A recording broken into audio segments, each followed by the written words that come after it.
മോളുടെ മുഖം എങ്ങനെയാ മുറിഞ്ഞേ? അവർ കല്ലെറിഞ്ഞതാണ്, മാറി നിന്നിട്ടും കല്ലെറിഞ്ഞു. ഒരു പ്രകോപനം ഇല്ലാത്തൊരു സാഹചര്യത്തിൽ KSUക്കാർ മാറി നിൽക്കുമ്പോൾ ഒരു SFI പ്രവർത്തകൻ ഹെൽമറ്റും കൊണ്ടുവന്ന ഒരു KSUവിന്റെ തിരുവനന്തപുരം ജില്ലാ ഭാരവാഹിയുടെ തല ഇടിക്കുകയായിരുന്നു. അതിനെ തുടർന്നുണ്ടായ പ്രശ്നങ്ങളാണ് ഇതെല്ലാം. ഈ കുട്ടി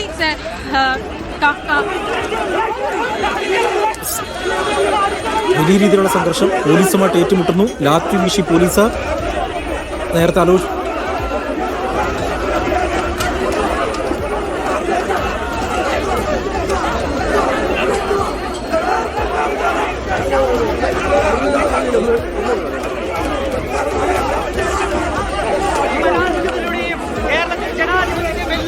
പാരമ്പര്യം മാത്രമേ SFIക്കുള്ളൂ. അവർ ബഹുഭൂരിപക്ഷം സീറ്റുകൾ ഞാൻ ആദ്യം സൂചിപ്പിച്ചല്ലോ. 20 വർഷങ്ങൾക്ക് ശേഷമാണ് മുഴുവൻ പാനൽ ഞങ്ങൾ മത്സരിക്കുന്നത് കേരള യൂണിവേഴ്സിറ്റിയിൽ. 11 വർഷങ്ങൾക്ക് ശേഷം ഞങ്ങൾ വൈസ് ചെയർപേഴ്സണെ ജയിപ്പിക്കുന്നു. 4 എക്സിക്യൂട്ടീവ് അംഗങ്ങൾ വിജയിക്കുന്നു.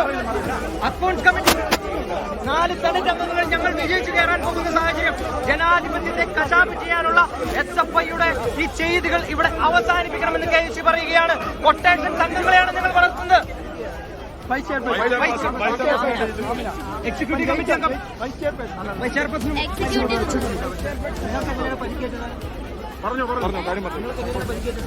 അങ്ങോട്ട് മാറി നിൽക്കുമായിരുന്നു. അവര് കല്ലെടുത്ത് എറിഞ്ഞു തന്നതാണ്. മാറി നിന്നിട്ട് കല്ലെടുത്ത്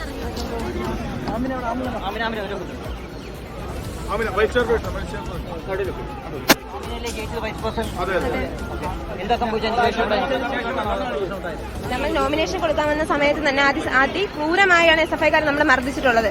എന്തിനു പറയുന്നു, അതിനെ പിന്തുടർന്ന് തന്നെ ഇപ്പോഴത്തെ വീണ്ടും ഇലക്ഷൻ ജയിച്ച സമയത്തും അവരത് തന്നെയാണ് പ്രവർത്തിച്ചത്. നമ്മളെല്ലാം കൂട്ടം കൂടി അവിടെ അകത്ത് നിന്ന സമയത്ത് അവര് പറഞ്ഞത് നമ്മൾ പുറത്തുനിന്ന് ആരോ കല്ലെറിഞ്ഞു എന്ന വ്യാജേനെ അവർ നമ്മുടെ കല്ലെറിയാണ് ചെയ്തത്.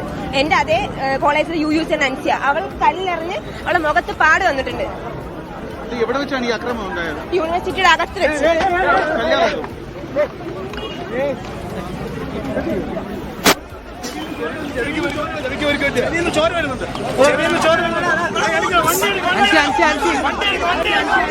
തിരുവനന്തപുരം യൂണിവേഴ്സിറ്റി കോളേജിലാണ് KSU SFI പ്രവർത്തകർ സംഘർഷമുണ്ടായത്. 20 വർഷത്തിന് ശേഷം നടന്ന തെരഞ്ഞെടുപ്പിൽ 20 വർഷത്തിന് ശേഷം അവിടെ KSUവിന് ആധിപത്യം സ്ഥാപിച്ചിരുന്നു.